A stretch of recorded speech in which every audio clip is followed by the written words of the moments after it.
Hello! Welcome back to Ranking Every Doctor Who Story Ever. In this episode, I will be covering the 4 stories that have been released since I began my rankings, as I'd like to keep it updated. I'm going to go from my least favorite to favorite. Of course, the numbered rankings aren't going to align perfectly with the original list because there are now 300 items instead of 296, but I will mention which stories it fell in between in the list, just to give you an idea of stories I have a similar opinion of. Anyway, let's begin. In 280th place, between The Caretaker and In the Forest of the Night, I have Legend of the Sea Devils. Nothing about this story seems particularly awful on the surface. There's no terribly designed monsters, stupid plot twists, terrible acting, or convoluted, hard-to-follow plot threads. Despite that, this story is still abysmal. The first half basically just consists of the characters standing around and delivering some of the blandest dialogue I've ever seen in Doctor Who. The second half mixes this bland dialogue with some generic action sequences and a climax that features a scene so similar to the end of The Timeless Children that I actually burst out laughing when I first saw it. It also has some painfully cringy moments between the Doctor and Yaz, some of which are shoved into the climax when the characters have far more pressing issues they should be worried about. I'm never a big fan of the Doctor having any sort of romantic interest in a companion, but the fact that the Doctor and Yaz have next to no chemistry makes it even worse than usual in this case. Moving on, the Sea Devils are used terribly in this story. They're just throwaway monsters that seem to have been brought back purely because fans wanted to see it.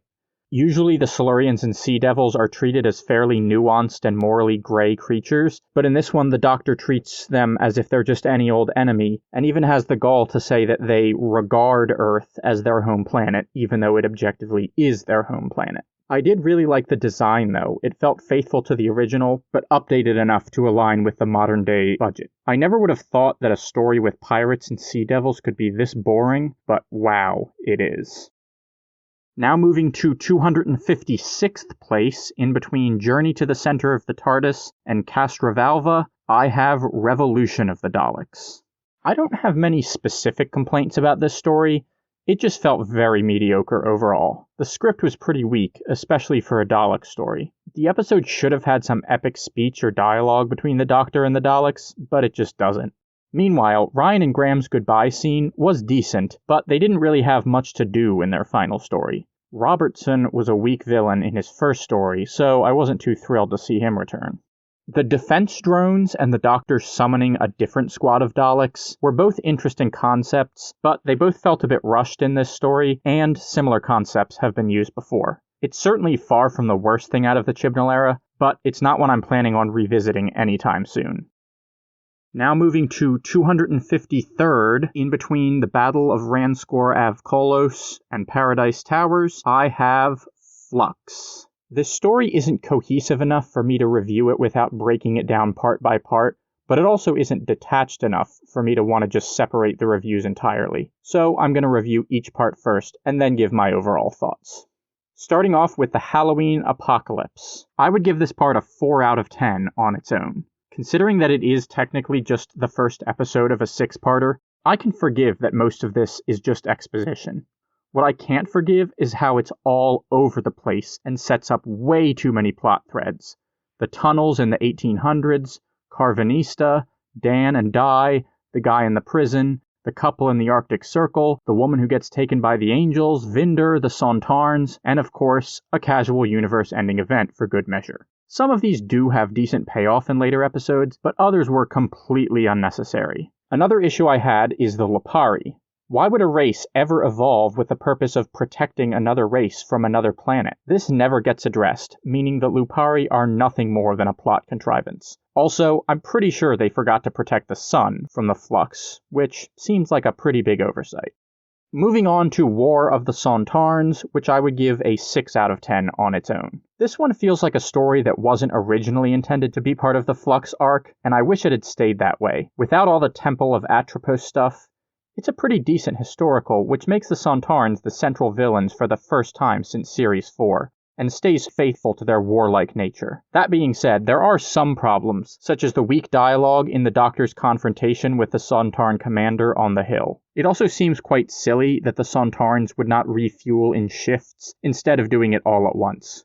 The Temple of Atropos scenes are completely disjointed from the rest of the story and feel like a children's show despite going for a dark and intimidating vibe.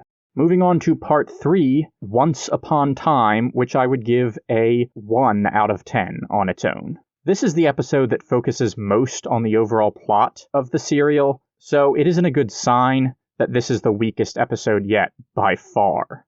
It is extremely disjointed and kind of feels like somebody dropped a bunch of reels and hastily put them back together in a random order. There are also several things that don't make sense, such as how the flux only damages Belle's planet when it fully annihilates things in pretty much every other context. The scenes with Vinder and the Serpent King are intriguing, but sadly they're just a subplot at best, and are never really elaborated on in later episodes, even though the Serpent King does return. Furthermore, I hate to say it, but I think Jodie is straight up not good in this episode. The writing for her anytime she is in the time storm is incredibly weak, and the scenes where she flips back and forth between her and Joe Martin are kind of hard to watch because even in the brief scenes, it's clear Martin would have been a better choice for the main continuity Doctor.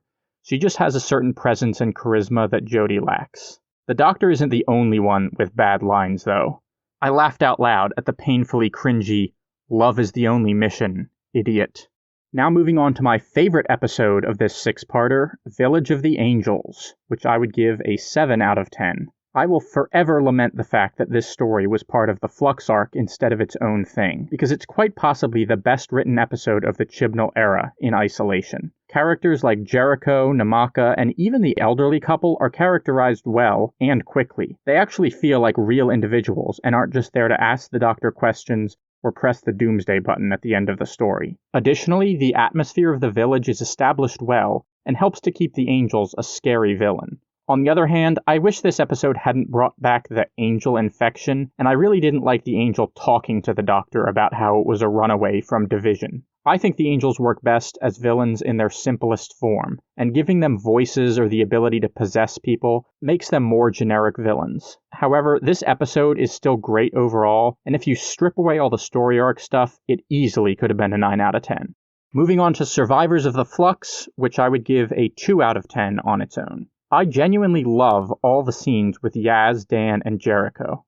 The three have fantastic chemistry, far better than Yaz has ever had with the Doctor. I wish the whole episode was dedicated to them traveling around and trying to find the Doctor. I also enjoyed the scenes with the Serpent King, who is a good villain despite being unimportant to the primary story. Sadly, all of those scenes feel like fluff so that Chibnall can spend more time fleshing out his timeless child crap again. Even in my incredible disdain for said plot thread, I was still intrigued by Tecteun as a villain, but of course after one episode she was disintegrated by the incredibly dull Ravager villains, whose only characterization is their weird vendetta against spatial objects. A woman who is meant to be the leader of this all-powerful agency that transcends universes and has evidently been around since the dawn of time should not be able to be killed that easily. And finally, the last episode, The Vanquishers, which I will give a 2 out of 10. This episode is a disjointed mess and does not do a very good job of wrapping up the season. As universe in peril stories go, I think the resolution of using the passenger to absorb all of the antimatter was okay. It felt a bit too easy, but any episode with the universe in peril is going to have a resolution that feels too easy. And at least the passenger had been introduced in previous stories, so it doesn't feel like a pure deus ex machina. However, the episode as a whole just feels lazy. The Doctor being in 3 places at once seemed to happen purely for plot convenience and was only justified with technobabble. Jericho, who had been a fantastic character in the previous 2 episodes, needlessly dies via the unnecessary sacrifice trope. It seems like the episode just wanted to have an emotional death at the end, and even though he was a likable character, the silliness of his death removed all of its impact, at least for me. The Ravagers, villains who had so easily dispatched the supposedly powerful Tecteun, were easily destroyed themselves by another being. I half expected yet another villain to pop up and destroy the one that had destroyed the Ravagers. I absolutely do love one scene, though. When the Serpent King captures the Doctor and she is just casually reading him like a book, shrugging off his attempts to harm her, and then quickly escaping and capturing him, I think she feels the most like the Doctor she has in her entire run. If the Serpent King had been the primary villain in this story, I think it could have been a lot better. Overall, Flux is a story that could have been great, but it's far too interested in telling the timeless child story. Even if I remove my intense dislike of that twist, I still think it feels incredibly shoehorned into this story. If the six-parter had been reworked to where the Serpent King and the Sontarans were the only villains, and all of the stuff with the Division, Atropus, and the Ravagers were jettisoned, I think this could have been a legitimately great story. I'm actually considering attempting to edit the episodes to cut out all the parts I don't like, and see if I can create something I do love. Because unlike the Timeless Children, which I never need to see again, there is some really good stuff in here. As for the main cast, I love Yaz and Dan's chemistry, and their scenes together are the first where I have really enjoyed Yaz on the show. However, the Doctor and Yaz's chemistry is still painfully bad, with the Doctor seemingly just seeing her as a generic assistant rather than a friend, and getting unreasonably mad at her for asking normal questions. I think overall it's a bit of a step up from Series 12, but it still has a lot of the problems that plague Chibnall's entire era.